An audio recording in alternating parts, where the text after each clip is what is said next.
வணக்கம். வாழ்க வளமுடன். மூவிரு முகங்கள் போற்றி முகம்பொழி கருணை போற்றி ஏவரும் துதிக்க நின்ற ஈராறு தோள் போற்றி காஞ்சி மாவடு வைகம் செவ்வேல் மலரடி போற்றி அண்ணான் சேவலும் மயிலும் போற்றி திருக்கைவேல் போற்றி போற்றி வெற்றிவேல் முருகனுக்கு அரோகரா. இன்னைக்கு பார்த்தீங்கன்னா ஒரு ஒரு வருத்தமான செய்தி. அந்த கேரளா வயநாட்டில் மீண்டும் அந்த நிலச்சரிவு ஏற்பட்டு ஒரு 5 பேர் அந்த நிலச்சரிவில் மாட்டி இறந்துட்டாங்கன்ற ஒரு செய்தி ரொம்ப ஒரு துக்ககரமான செய்தி. அந்த சுரங்கப்பாதைக்கு வேலைக்கு போனவங்க அந்த பணியில் ஈடுபட்டிருந்தவர்கள். ஸோ ரொம்ப வருத்தமான செய்தி. ஏன் கேரளாவுக்கு இந்த மாதிரி நிலைமை திரும்ப திரும்ப வந்துக்கிட்டே இருக்குன்னு தெரியல. ஸோ கேரளா மக்கள் கொஞ்சம் இன்னும் கடவுள் பக்தியை அவங்க அதிகப்படுத்தி அவங்க இருந்தாங்கன்னா நிச்சயமாக இதுலேருந்து அவங்க விடுபடுவாங்க. ஸோ அந்த இறந்தவங்களுடைய ஆத்மா சாந்தி அடையட்டும். நாமளும் இறைவன்கிட்ட வேண்டிப்போம். அடுத்து என்னென்னா, நேற்றும் இன்றும் பார்த்திங்கன்னா ஒரு எந்த சோஷியல் மீடியாவில் எதை பார்த்தாலும் சரி, டிவி நியூஸில் பார்த்தாலும் சரி, இல்லை டிவி அந்த நியூஸ் சேனல் வச்சாலும் டிபேட்டாக இருந்தாலும் எல்லாமே ஒரே செய்தியை தான் போட்டுட்ருக்காங்க. நம்ம தமிழ்நாட்டுடைய தொழில்துறை அமைச்சர் ஒரு ஸ்கூலுக்கு போயிட்டு ஆய்வு பண்ணி ஒரு குழந்தையை கேள்வி கேட்டு அது சம்பந்தமான ஒரு செய்தி தான் போயிட்டுருக்கு. எப்படி அமைச்சர் இந்த மாதிரி பண்ணலாம் அப்படின்ற ஒரு நடுநிலையாளர்கள்லாம் பேசிக்கிட்டு இருக்காங்க. அதாவது என்னென்னா, அந்த டிபேட் பண்ணுறவங்களாம் அவங்களுடைய டிஆர்பி ரேட்டிங் ஏற்றணும் அப்படின்னு சொல்லி பண்ணுறாங்க. அது ஒரு பக்கம். நிறைய பேர் நியாயம் பேசிகிட்டு இருக்காங்க. அது ஒரு பக்கம். அமைச்சர் மன்னிப்பு கேட்கணும் அப்படின்னு சொல்லி அது ஒரு பக்கம். எல்லாமே நடந்துகிட்ருக்கு. ஒரு பொது மனிதனா, ஒரு பொதுமக்களுடைய பார்வையில் அது சரியா தவறா அப்படின்னா அது நிச்சயமாக அது தவறான ஒரு விஷயமாக தான் பார்க்கப்படும். காரணம் என்னென்னா, ஒரு எலக்ட்ரிஷியன்னா எலக்ட்ரிக்கல் சம்மந்தப்பட்ட வேலையை மட்டும்தான் பார்த்துக்கிட்டு போகணும். ஒரு பிளம்பர் வந்தாருன்னா அந்த பிளம்பிங் சம்மந்தப்பட்ட வேலையை தான் பார்க்கணும். ஒரு கட்டிட மேஸ்திரி வர்றாருன்னா அவங்களுக்கு உண்டான வேலையை மட்டும் பார்த்துட்டு போகணும். நான் எல்லா வேலையும் நான் ஒரே ஆளே செய்கிறேன்னா அது அந்த வேலையை செஞ்சு முடிக்க முடியாது. அது முழுமை பெறாது. ஸோ இந்த வகையில் பார்க்கும்பொழுது ஒரு அமைச்சராக போய் ஆய்வு பண்ணுறது என்பது ஒரு வரவேற்கத்தக்க விஷயம். ஏன்னா இது வரைக்கும் இருந்த அமைச்சர்கள் எல்லாம் போய் ஆய்வு பண்ணாங்களா அப்படின்னா ஆய்வு பண்ணியிருக்காங்க. அப்படி ஆய்வு பண்ணும்பொழுது அவங்க ஒரு ஒரு விஷயத்தை போய் பார்க்குறாங்க அப்படின்னா அது மக்களுக்கு அவ்வளோ சீக்கிரமாக வெளியில் வராது. ஏன்னா அது அரசு சம்மந்தப்பட்ட விஷயம். அதனால் அது மக்கள்கிட்ட அவ்வளோ சீக்கிரமாக வெளிப்படைத்தன்மையோடு கொண்டு வர மாட்டாங்க. அதில் நிறைய ஏன்னா அது நிறைய அரசாங்கம் சம்மந்தப்பட்ட ரகசியங்கள்லாம் இருக்குது. ஸோ அந்த அடிப்படையில் ஒரு இது வரைக்கும் ஆய்வு பண்ணவங்களாம் பெரும்பாலான ஆய்வு பண்ணதெல்லாம் வெளியில் அந்த மீடியாவிலையோ இல்லை நியூஸ்லேயோ அவ்வளோ சீக்கிரம் காட்ட மாட்டாங்க. இப்போ காலப்போக்கில் எல்லார் கையிலையுமே அந்த மீடியா என்ற ஒரு விஷயம் நம்ம கையில் வந்ததுக்கப்புறம் அவங்க நினைக்கிறதெல்லாம் வீடியோ ஷூட் பண்ணி அப்படியே சோஷியல் மீடியாவில் அப்லோட் பண்ணுறாங்க. ஸோ இது ஒரு நல்ல விஷயமா நம்ம பார்க்க முடியாது. அந்த அடிப்படையில் ஒரு ஒரு ஒரு அமைச்சர் ஆய்வு பண்ண போகிறாங்கன்னா நிறைய ரகசியங்கள் இருக்கும் அவங்க ஆய்வு பண்ணுற விஷயத்த. அதை வீடியோ ஷூட் பண்ணி நான் சோஷியல் மீடியாவில் ரீல்ஸாக போடுறேன், ஷார்ட்ஸாக போடுறேன், யூடியூப்பில் போடுறேன் அப்படின்னும் பொழுது அது அரசாங்கத்தினுடைய அந்த பதவியேற்கும் போது அவங்க எடுத்துக்கிட்ட உறுதிமொழியை அவங்க மீறுறாங்கன்னு தான் அது வெளிப்படையாகவே காட்டுது. ஸோ இதெல்லாம் தவிர்க்கப்பட வேண்டும். நீங்கள் ஒரு ப்ரைவேட் ஸ்கூலில் போய் ஒரு ஆய்வு பண்ணி இந்த மாதிரிலாம் செய்ய முடியுமா? அந்த ப்ரைவேட் ஸ்கூலில் ஒரு பேரண்ட்ஸே உள்ளே போய் பசங்களை பார்க்க முடியாத மாதிரிலாம் நிறைய ஸ்கூல் இருக்குது. அதாவது அந்த காம்பவுண்டுக்குள்ளே அந்த ஆஃபீஸ் ரூம் வரைக்கும் தான் பேரண்ட்ஸ் போக முடியும். கிளாஸ் ரூமுக்கெலாம் பேரண்ட்ஸ்லாம் போக முடியாது. நிறைய ஸ்கூல் இப்போயும் நடந்துக்கிட்டு இருக்கு அந்த மாதிரி ப்ரைவேட் ஸ்கூலில். ஆனால் ஒரு அரசு நடத்தக்கூடியவர்களே அரசு நடத்தக்கூடிய ஸ்கூலில் போய் ஒரு ஆய்வு பண்ணி அதை வீடியோவை எடுத்து அந்த பசங்களுடைய தரத்தை அவங்களே ஒரு எக்ஸ்போஸ் பண்ணுறாங்க அப்படின்னும் பொழுது, அதாவது கிராமத்தில் ஒரு ஒரு ஒரு கல்லோக்கியெல்லாம் ஒரு வார்த்தையெல்லாம் சொல்லிகிட்டு இருப்பாங்க. நீ வந்து வானத்தை பார்த்து எச்சில் துப்பினா அந்த எச்சில் துப்பு நீ வந்து வானத்தை பார்த்து எச்சில் துப்பினா அது உன் மேலே தான் வரும், உன் முகத்தில் தான் வரும் அப்படின்னு சொல்லிட்டு ஒரு வார்த்தை சொல்லுவாங்க. ஸோ அந்த மாதிரி தான் இருக்குது இந்த விஷயமெல்லாம். ஒரு அரசு நடத்தக்கூடியவர்களே அவங்க நடத்துகிற ஸ்கூலில் போயிட்டு இன்ஃப்ராஸ்ட்ரக்சர் சரியில்லை அப்படின்னா, கட்டமைப்பு சரியில்லைன்னா அதுக்குண்டான நடவடிக்கை எடுக்கலாம். ஒரு ஒரு ஒரு மாணவனையோ அல்லது மாணவியோ கூப்பிட்டு ஒரு கேள்வி கேட்டு அதை வீடியோ ரெக்கார்ட் பண்ணி நீங்கள் கேள்வி கேளுங்க. அது வந்து உங்கள் ஊர் ஸ்கூல் வந்து நல்லா இருக்கணும், உங்கள் பசங்க நல்லா படிக்கணுன்ற எண்ணத்தில் போகிறீங்க. அதை வீடியோ எடுத்து அதை ரெக்கார்ட் பண்ணி எல்லாருக்கும் எக்ஸ்போஸ் பண்ணுறது இது மிகப்பெரிய தப்பு. இது வந்து நீங்கள் உறுதிமொழி ஏற்றுக்கிட்டு தான் மீறுறதா தான் அர்த்தம் இது. ஸோ இந்த மாதிரியான விஷயத்தெல்லாம் அமைச்சர்கள் ஆகட்டும், இந்த ஆய்வு பண்ண போகிறவங்களாகட்டும் வீடியோ எடுத்து அதை பப்ளிக்காக வந்து நீங்கள் எக்ஸ்போஸ் பண்ணும்பொழுது அது உங்களுடைய தரத்தை நீங்களே எடுத்துக்கொள்ளக்கூடிய ஒரு விஷயமாக தான் இருக்குது அதில். ஸோ ஒரு ஒரு ஒரு அரசு என்பது ஒரு அவ்வளோ சாதாரணமான விஷயம் இல்லை. அதில் நிறைய வந்து காயப்பட வேண்டியது இருக்குது, அதில் மறைக்கப்பட வேண்டிய விஷயங்கள் நிறைய இருக்குது. ஸோ அது எல்லாமே நம்ம வெளிப்படையாக காமிச்சோம்னா நம்மளால் சஸ்டெயின் பண்ண முடியாது அந்த ஃபீல்டில். ஸோ இனியாவது இருக்கக்கூடிய அமைச்சர்கள் எல்லாருமே இந்த மாதிரியான ஒரு விஷயங்கள்லாம் நீங்கள் போய் ஆய்வு பண்ணுங்கள், எதை ஒன்றாலும் பண்ணுங்கள், ஆய்வு பண்ணுங்கள், உங்களுக்கு அந்த அதிகாரம் இருக்குது. ஆனால் அதை வந்து வீடியோவாக ரெக்கார்ட் பண்ணி சோஷியல் மீடியாவில் போடாதீங்க. அதை நீங்கள் ரெக்கார்ட் பண்ணுறீங்கன்னா உங்களுடைய எவிடன்ஸுக்காக நீங்கள் வச்சுக்கோங்க. அதை தவிர்த்து நீங்கள் வந்து இந்த மாதிரி எக்ஸ்போஸ் பண்ணும்போது அது உங்களுக்கே வந்து பிரச்சனையாக தான் முடியும். இதெல்லாம் வந்து ஆட்சியாளர்கள் கவனத்தில் எடுத்து அவங்க நடந்துக்கணும். ஸோ இந்த மாதிரியான விஷயங்கள்லாம் வந்து நிச்சயமாக கண்டிக்கத்தக்கது, செய்யக்கூடாதது. அடுத்து நம்ம வந்து வாஸ்து பாயிண்ட் ஆஃப் வியூவில் நம்ம வந்து ஒரு புது வீடு கட்டணும்னா எப்படி கட்டணும் அப்படின்றதுலாம் நிறைய வீடியோவில் பதிவு பண்ணியிருக்கோம். இருந்தாலும் நம்ம போய் பார்க்கக்கூடிய இடங்கள், நம்ம வந்து கட்டிடத்துக்கு அந்த டிராயிங் வரைஞ்சி கொடுத்துட்டு எப்படி வீடு கட்டணும், அந்த பேஸ்மெண்ட்லேருந்து அந்த காலத்துக்கு பள்ளம் எடுக்கிற விதத்துலேருந்து நம்ம வந்து தெளிவாக சொல்லிட்டு வரோம். அதெல்லாம் மக்கள் வாங்கி இந்த காதில் வாங்கி இந்த காதில் விட்டுட்டு அவங்க வந்து வழக்கமாக அந்த மேஸ்திரிங்க என்ன சொல்கிறாங்களோ, கொத்தனார் என்ன சொல்கிறாரோ அதை ஃபாலோ பண்ணிட்டு போகிறாங்க.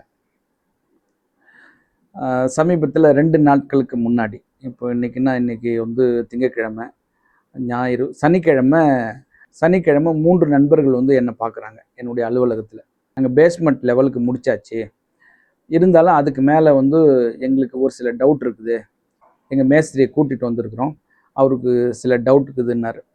என்னன்னு கேட்கும்பொழுது, இந்த மாடிப்படி ஒரு டவுட்டு, அது கேன்டிலீவரில் போடணும், அது நான் இது வரைக்கும் போட்டதில்லை அப்படின்னு அந்த மேஸ்திரி சொன்னார்.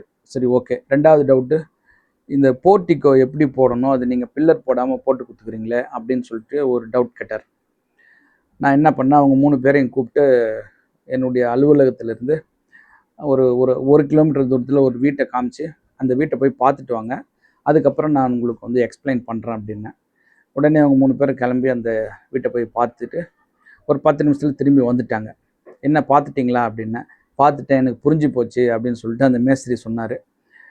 என்ன புரிஞ்சுது அப்படின்னா, நீங்கள் அதுக்கு கீழே வந்து சப்போர்ட்டுக்காக பீம் எக்ஸ்டெண்ட் பண்ணியிருக்கீங்க அப்படின்னு சொல்லி, இப்போ அதுமாரி நான் வந்து வீடு கட்டிக்கிறேன், இப்போ நான் அதே மாதிரி நான் வந்து டிசைன் பண்ணி அதே மாதிரி நான் வந்து கன்ஸ்ட்ரக்ட் பண்ணிக்கிறேன், பீம் போட்டு அதுக்கு மேலே நான் வந்து லேண்டிங் வைக்கிறேன், அதே மாதிரி பில்லர் சப்போர்ட் இல்லாமல் நான் போர்ட்டிக்கை போட்டு தரேன், பார்த்துட்டேன், எனக்கு புரிஞ்சு போச்சு அப்படின்னாரு. ஸோ இந்த மாதிரிலாம் சொல்லிகிட்டு இருக்கோம். இதை வந்து நம்ம டிராயிங் கொடுக்கும்போதும் சொல்கிறோம், அவங்க வீட்டை போய் பார்த்துட்டு அங்கேயே உட்காந்து பேசி, எந்த சைஸில் உங்களுக்கு வீடு வேணும், எத்தனை ரூம் வேணும், பாத்ரூம் டாய்லெட்டு அட்டாச்சு வேணுமா வேணாவா, இந்த மாதிரியான விஷயங்கள்லாம் பேசி, அதுக்கப்புறம் அவங்களுக்கு ஓவரெல்லாம் அங்கே வந்து நம்ம ஒரு டிராயிங் வரைஞ்சி காமிச்சிட்டு, இந்த மாதிரி தான் உங்கள் வீடு வரும் அப்படின்னு சொல்லிட்டு, அதுக்கப்புறம் வந்து நம்ம ஆட்டோகேடில் போட்டு அவங்களுக்கு வந்து ஒரு 2D டிராயிங்காக கொடுக்குறோம் கையில்.